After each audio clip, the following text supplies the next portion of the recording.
There was a language. There were the parameters. I could step in now. That was the liberation for me. I'm not even talking about the past. I'm talking about the present. It's not an accusation. It is a plea for the life of this country. Instead of eliminating the causes that create that condition, he tries to cover it up by accusing his accuser of teaching hate. People don't hate each other, and people start talking to each other, and then they start talking to each other, they find out who's the problem. It's when the talking ceases that the ground becomes fertile for violence. So keep the conversation going. Hi, welcome back to Let's Talk About Race, the podcast where we do away with yelling in favor of in-depth discussion on the nuance of race relations in this country. Today I'm joined by Philip Smith, the president and founder of the National African American Gun Association. Philip, thanks so much for being with us today. Hey, thanks for having me. I'm excited to talk to you today. Now, Philip, there's been renewed talk lately of the relationship between African Americans and guns in this country. Given the Capitol riot, given the shooting in Atlanta that occurred, it seems to most people obvious that if these were to be Black Americans and not white Americans that were armed, it would end substantially different for them. So my question for you is, when your members go to register for guns, when they own guns, do they feel there's a higher barrier to them as Black Americans getting gun ownership? Do they feel that once they do legally own guns, they are facing a higher level of scrutiny from police or other Americans? What are your thoughts there?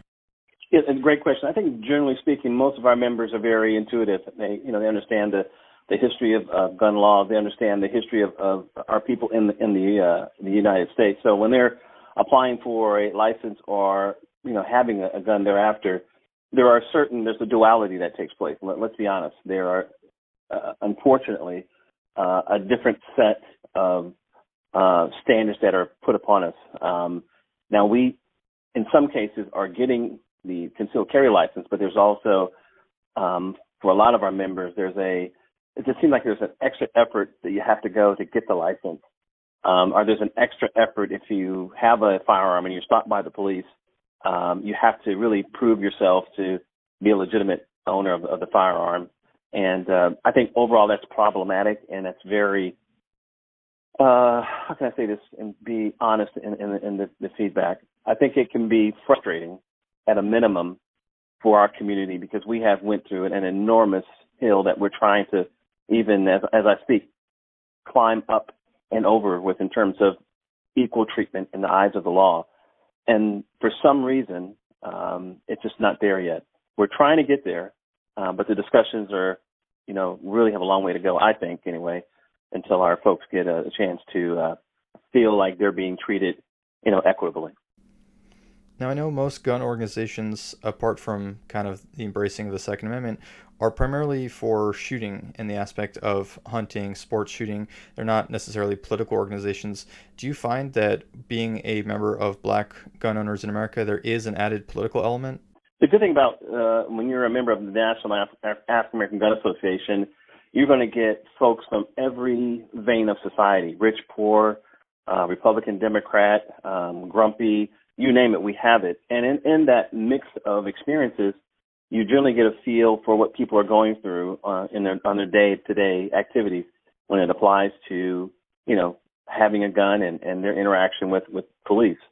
I would say this, and not to dance around the question, we're not a political organization, but we will make commentary on those situations where there's not an equal application of the law, or there seems to be something that's egregious, very severe, happening to our members that borders on injustice, or is, in fact, something that is, illegal in the eyes of the law. So I don't know if I answered the question there, but that was my initial feedback. Of course, that makes a lot of sense. And correct me if I'm wrong, your organization started in 2015? Yeah, I started the organization February 28th, 2015 in honor of Black History Month. And when I started the organization, I did not know that it was going to blossom into, the huge, organization it is now. I thought I might get 200 or 300 people, but I got 200 or 300 people the first month. And then the first year had 8,000 people. And next thing you know, 5 years later, we're looking at 40,000, give or take a few. And we're continuing to grow. We have about 1,000 new members every month. It's just a very positive vibe that we try to stay in terms of try to send out to our members Everyone's welcome. We have a culture of acceptance. In other words, whoever you are, however you vote, whatever you do in your private life, we don't make any judgments on that. We're all treated as American citizens. We give you a high five when you join, a big hug, and say, welcome to the family. You'll hear that term a lot because we do really actually mean that. Everyone is open to being invited to our organization, and we welcome everyone, regardless if you're with another firearm organization or not. You just never thought about having a gun and didn't read about something about our organization and want to join. We welcome you to jump on in and definitely participate with the chapters and the various members of NAGA throughout the U.S. because right now we have members in every state. We have over 125 chapters, so we are growing exponentially. And the thing about it, we're just starting to advertise, which is a really good thing. I think we'll be able to grow to a pretty good size over the next few years.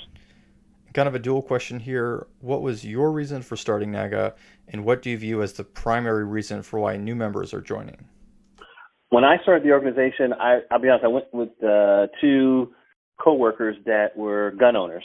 And they said, hey, man, why don't you come out and shoot with us? And I was like, yeah, I really don't want to go. And they said, man, I tell you, you need to come. And they really are really persistent. And I said, okay. Finally, I kind of said, all right, I'll go. And when I went the first time with them, I had a great time. I spent about 3-4 hours, spent about $200 on bullets and renting guns. And it was just, I had a lot of fun. I mean, it was very exhilarating. I felt like, I had found something that I can really fall in love with. And I've had so much of a good time. I said, you know what, next week I'm going to come again by myself. And fast forward another week, I went there, the same range, had a great time. But even though I was having a great time, made some great folks, very helpful, and the general vibe was very welcoming, I noticed that there was no one that looked like myself. And that bothered me because I said, if I can have this much fun and I'm an African-American male, I know my brothers and sisters in the community would love to have an organization that they could go to that can help them bridge that gap from becoming a non-gun owner to a gun owner, and with a black organization that can nurture them and make them feel comfortable during that process. So at that point, the light bulb went on in the head, and I went home and put together what I thought was a good organization, or the first firearm organization for African Americans in the U.S. that would address those needs. And it just took off. 300 people the first month, and it just took off to, over 43,000 unofficially, 33,000 officially, but we're probably about 10,000 over that, and it has continued to grow. Now, if you kind of fast forward to today and look at the reason why members are still joining in those numbers, it's kind of what I said earlier. You feel welcomed when you come. We give you a hug and a high five. There's no such thing as a stupid question. You automatically have a level of comfort that you don't get with some other organizations, because in some other organizations you have to think a certain way, you have to look a certain way, and you have to act a certain way. At NAGA, it's just the opposite.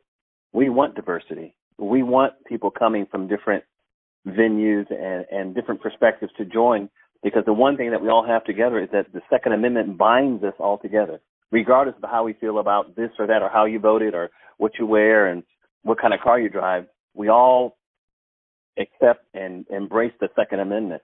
Now, in embracing the Second Amendment, if you talk to 10 NAGA members, you might get 10 different reasons, but there are some common themes in all those answers that you're going to get from 10 of those folks. There is a lot of social unrest right now. Let's be honest. People are somewhat nervous when they look at the political and social landscape, and they see some of the organizations and individuals that are popping up out of the woodwork.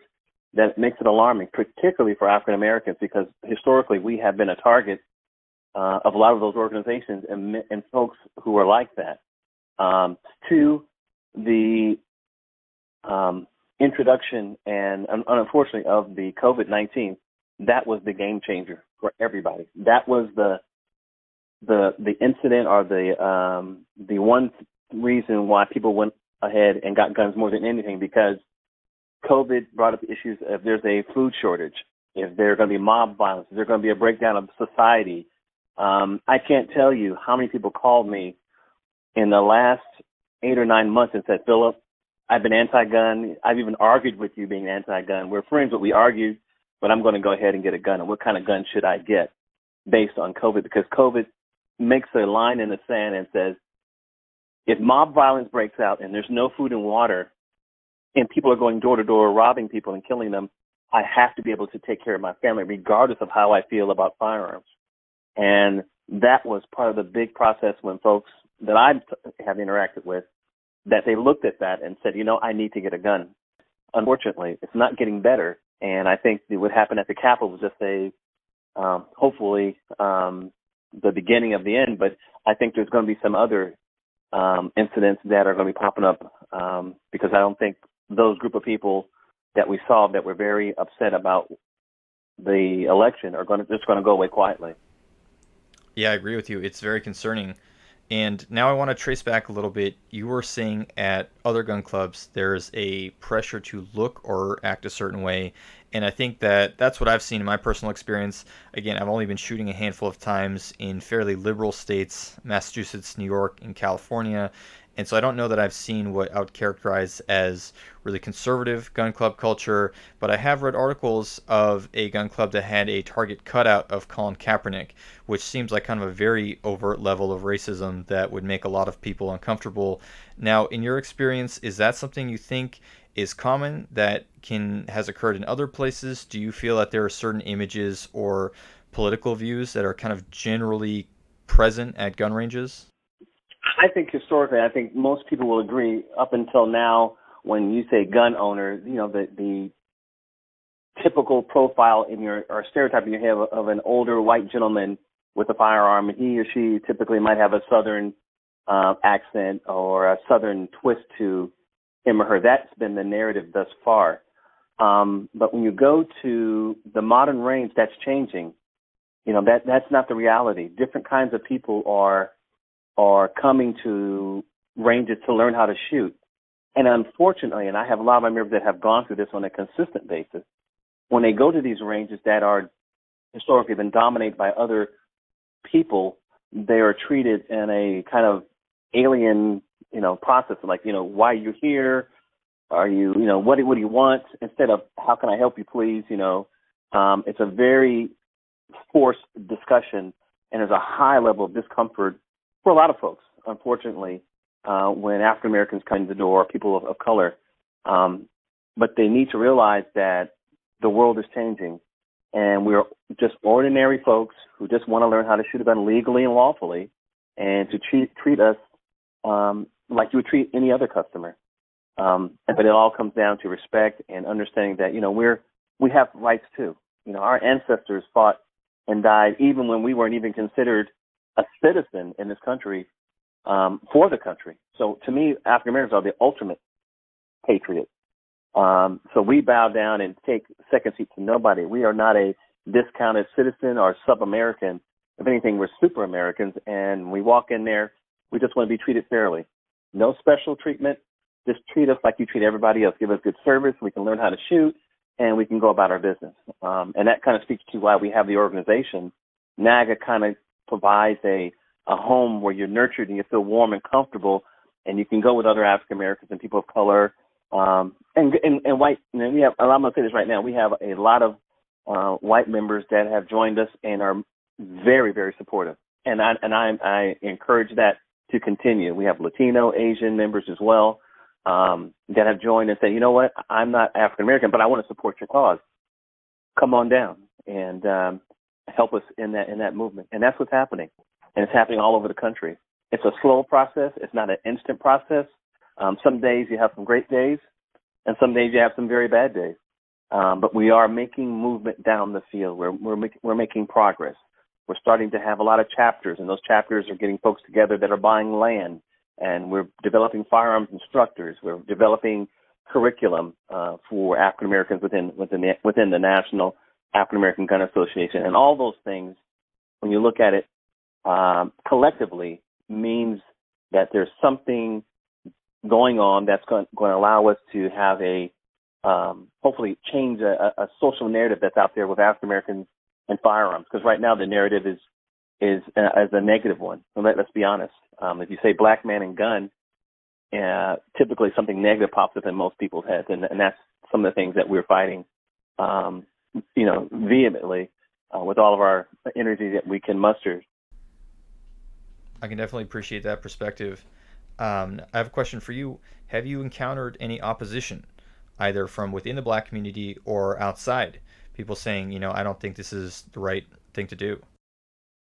I would be lying to you and to your listeners if I said everything's been, a kumbaya moment, everything was great, and everybody loves what we're doing.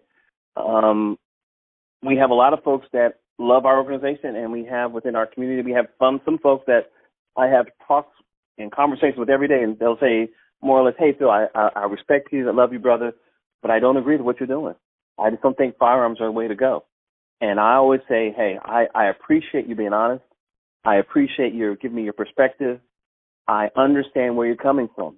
And I've talked to the normal Joe Blow black person who's just working. I've talked to preachers. I've talked to law enforcement. I've talked to people that are very educated, doctors, engineers, lawyers that are black. I've talked to people that are, quote, unquote, uneducated and just a normal blue-collar worker, and they've given me their perspective.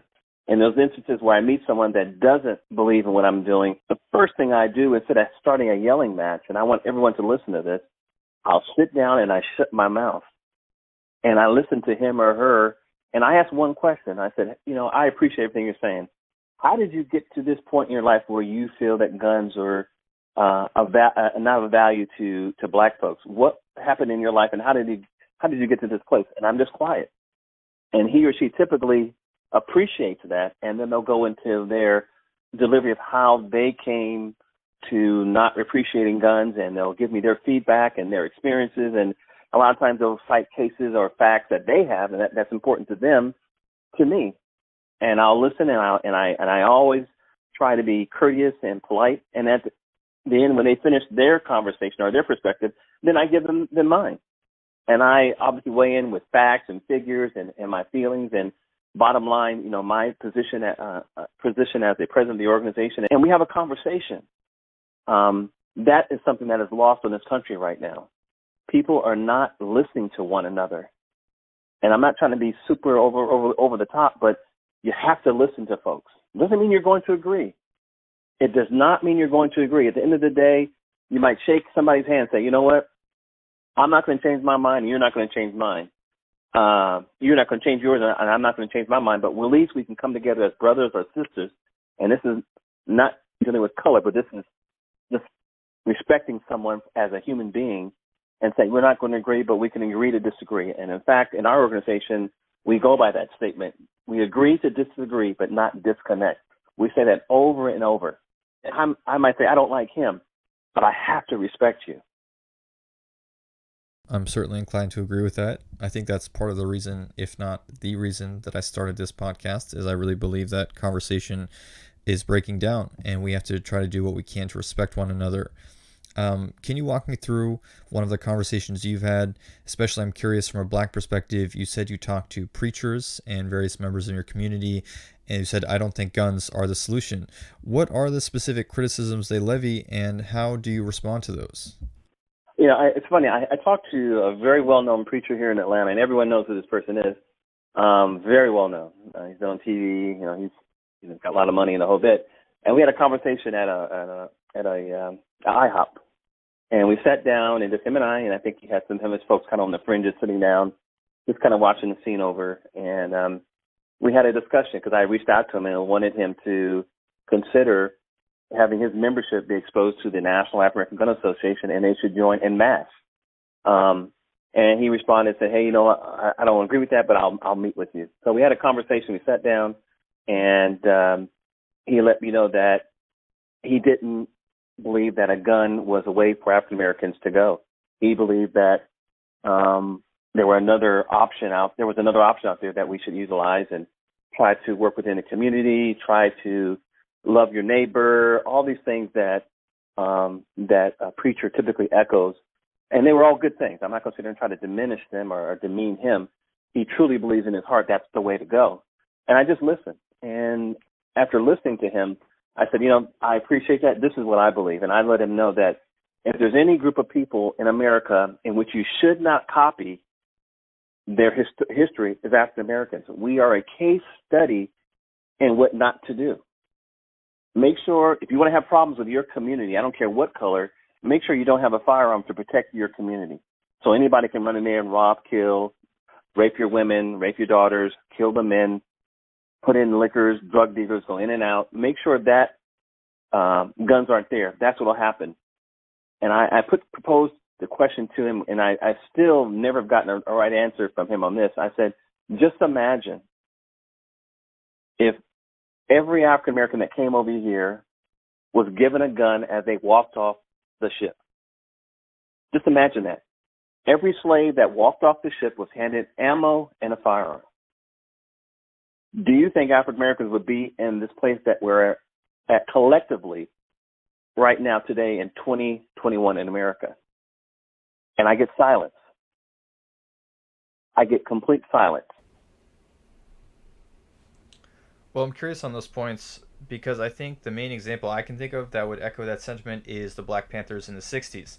Obviously, they'd seen major civil rights leaders assassinated, and they had reached a point where they said, enough is enough, we need to protect ourselves.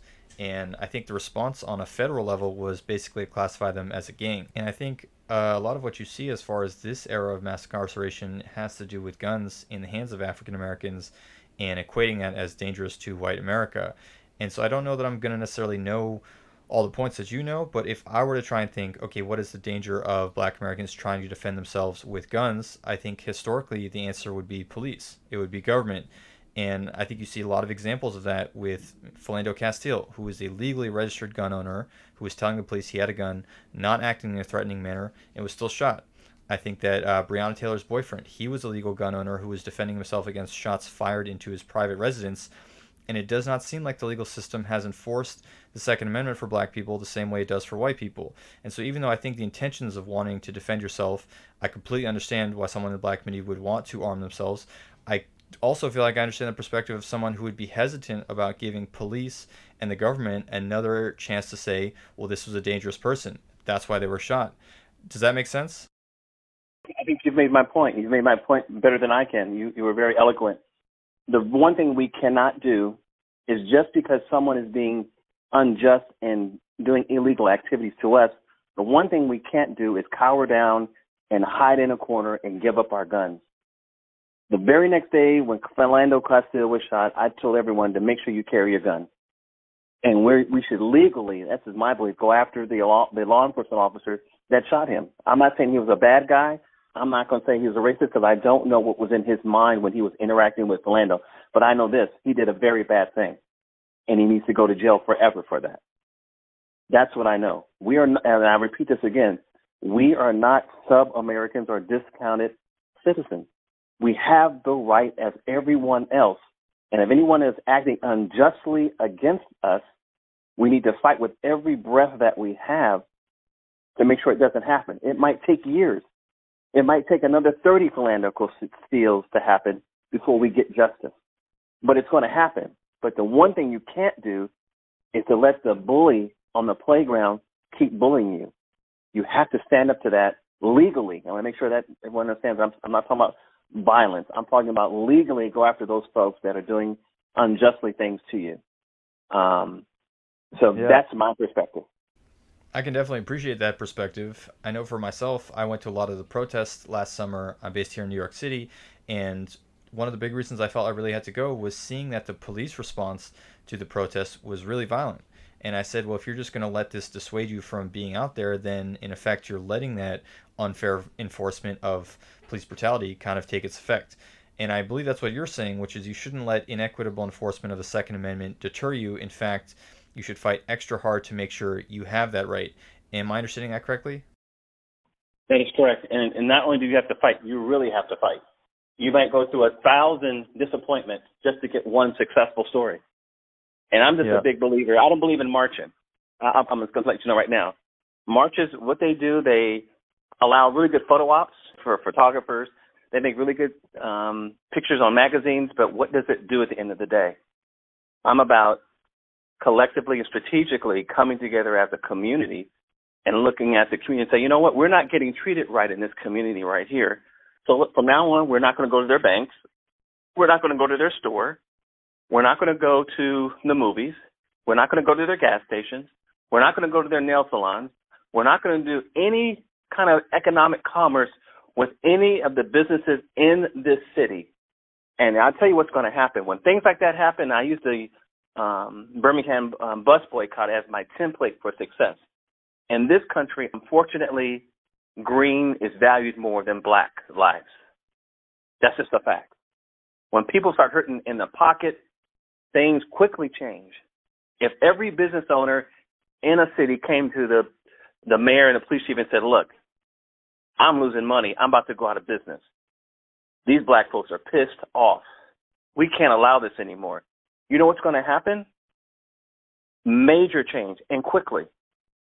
Because money talks in this country. And we have to understand as a people how to utilize our strengths. African Americans are some of the greatest consumers on the planet. We love buying stuff. But if we stop buying stuff, those business owners are going to let the mayor and the elected officials know what's going on, and that they're not going to take it anymore. Okay, so let me tie that consumerism back to gun rights specifically, because I think one of the criticisms I've seen levied is that the NRA is very vocal anytime there's an encroachment on gun rights. I think most notably after mass shootings, they always say, don't make this political, and they come to defense of gun rights. Notable exception to this has been when black Americans have been shot, armed black Americans have been shot, the Philando Castiles.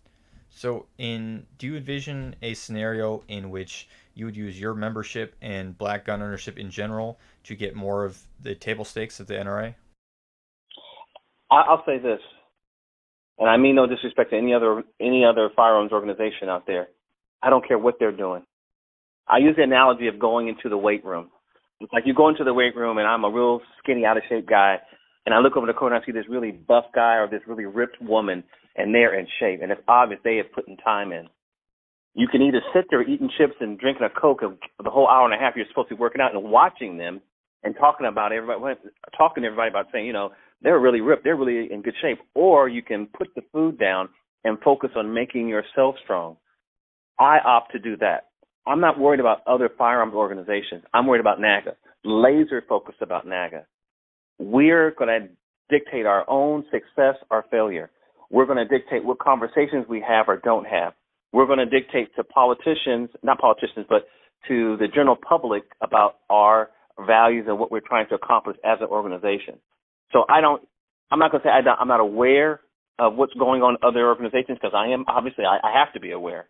But I'm not going to let someone's non-comment on something drive me crazy where I have to jump up and down. If that's what they're doing or deciding to do as an organization, that's on them. Do I agree with it? Hell no. Hell no. I want to ask, if everything goes as hoped in the next 5 years, what is it that you hope NAGA gives to its members, and what are the major goals you hope to achieve? The number one thing is pride. Pride and self-esteem in terms of African Americans as it relates to firearms. Our people are just starting the maturation process is starting to take place in our community with our folks, particularly our young folks, where we're looking at guns in a different light. Guns are a value add now in a lot of black homes. It's not the majority, but it's starting to trend that way.